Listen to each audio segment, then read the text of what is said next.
চুক্তি শেষ হয়ে গিয়েছে, কিন্তু তারপরও নতুন কোনো চুক্তি করা হয়নি শ্রমিকদের সঙ্গে। এবার তারা নববর্ষের দিন ক্ষোভে ফেটে পড়লেন।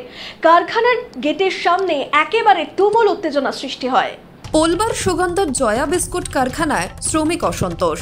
নববর্ষের দিন কাজ বন্ধ করে মিছিল করে কারখানার গেটে বিক্ষোভ তৃণমূল শ্রমিক ইউনিয়নের। স্থায়ী শ্রমিকদের চুক্তি শেষ, নতুন করে চুক্তি করছে না কর্তৃপক্ষ। ঠিকা শ্রমিকদের দিয়ে কাজ করানোয় স্থায়ী শ্রমিকদের অসন্তোষ।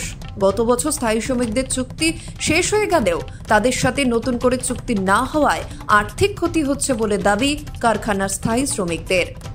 বিষয়টি নিয়ে শ্রম দফতরে আলোচনা তিনবার বৈঠকেও মেলেনি রফা সূত্র। তাই আজ কারখানার প্রায় 200 স্থায়ী শ্রমিক দিল্লি রোড সুগন্ধা মোড় থেকে মিছিল করে কারখানা গেট গিয়ে বিক্ষোভ শুরু করে তৃণমূল শ্রমিক ইউনিয়নের ব্যানারে।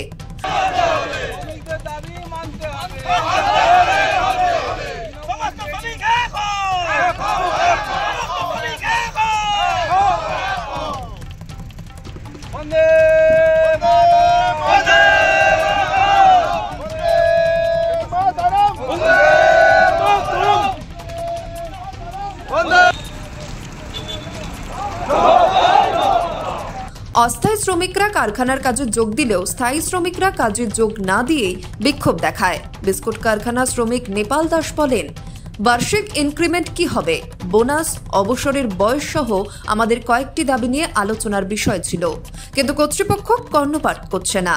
তাই দাবি পূরণ না হওয়া পর্যন্ত আমরা কাজ করব না।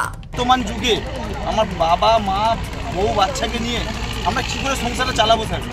কী করে আমরা চালাবো? আমাদের বাড়িতে রোজকার রোজ অশান্তি হচ্ছে, সবাই মানে আজ এই নেই কালো এই নেই স্যার, আমরা চালাবো কী করে এই নিয়ে? আমরা যেখানে যাচ্ছি একটা বছর ধরে স্যার এটা নিয়ে ঘুরছি আমরা, যে আমাদের একটা জায়গায় আমাদের কোম্পানির সাথে আলোচনা হোক, একটা মাইনে একটা জায়গায় আসুক। আমরা ডিমান্ড কপিও জমা দিয়েছি 2024 এপ্রিল মাসে, যেহেতু আমাদের 5 বছর এগ্রিমেন্ট মেয়াদ শেষ হয়েছিল। তো সেই 2024 থেকে আজকে 2025 এপ্রিল মাস পার হয়ে মে মাস পড়ছে স্যার, 13টা মাস চলছে স্যার। কর্তৃপক্ষ না কোনো সঠিকভাবে আমাদের সাথে বসছে, না কোনো আলোচনায় আসছে। ম্যানেজারবাবুর সাথে আলোচনা করে আমাদের ডিমান্ড পেপারে 19,000 টাকা রেখেছিলাম, সেটা ম্যানেজারবাবু রিকোয়েস্টে 15,000 টাকা নেবেছি। আমরা জানি স্যার যে কোনো জিনিসে বার্গেনিং হয়, আমরা বলছিলাম যে স্যার আমাদের ওইটাই দিতে হবে। ম্যানেজারবাবুর সাথে বসে আমরা 15,000 টাকাই নেবেছিলাম। তো ওইখান থেকে বাবুরা কোনো মতে মানে কোনো আন্ডারস্ট্যান্ডিংয়ে আসছে না স্যার। 29 বছর চলছে, ঠিক আছে।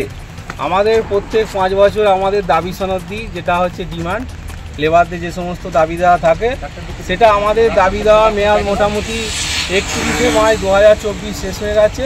1 এপ্রিল থেকে আমরা দাবি সনদ জমা দিয়েছিলাম, কিন্তু দাবি সনদ জমা দিয়েছি 1 বছর মোটামুটি 13 মাস হচ্ছে, কিন্তু কোনো রকম কর্তৃপক্ষ কোনো রকম আমাদের সঙ্গে বসছে না, কোনো আলোচনা কোনো সদর্থক ভূমিকা নেই। আমরা 3টে আলোচনা যখন ওনার সঙ্গে হচ্ছে না, উনি কমিশনে জানিয়েছিলেন, কমিশনেরও মোটামুটি আমাদের সমস্ত কিছু ব্যাপার বিষয়গুলো বলেছিল, কিন্তু আজ পর্যন্ত কমিশনও সে ব্যাপারে নিষ্পত্তি করতে পারিনি। তাই আমরা শান্তিপূর্ণ উপায়ে আজকে আন্দোলন করছি, অবস্থান বিক্ষোভ। আমরা কেউ কাজে যোগ দিইনি, আমরা কাজ বয়কট করেছি এবং আমরা স্থায়ী শ্রমিক সমস্ত শ্রমিকের ESI, PF এবং গ্র্যাচুইটি সমস্ত কিছুই আছে এবং অটোমেটিক উনি বাইরে থেকে লোক এনে কাজ করাচ্ছেন।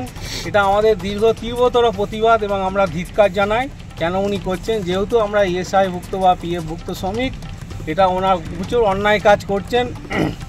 এবারে 3টে বৈঠক হওয়ার পর ফল কোনো হয়নি, সবই সদর্থক কোনো ভূমিকা ছিল না, তাই আমরা আজকে এই পথ বেছে নিতে বাধ্য হয়েছি।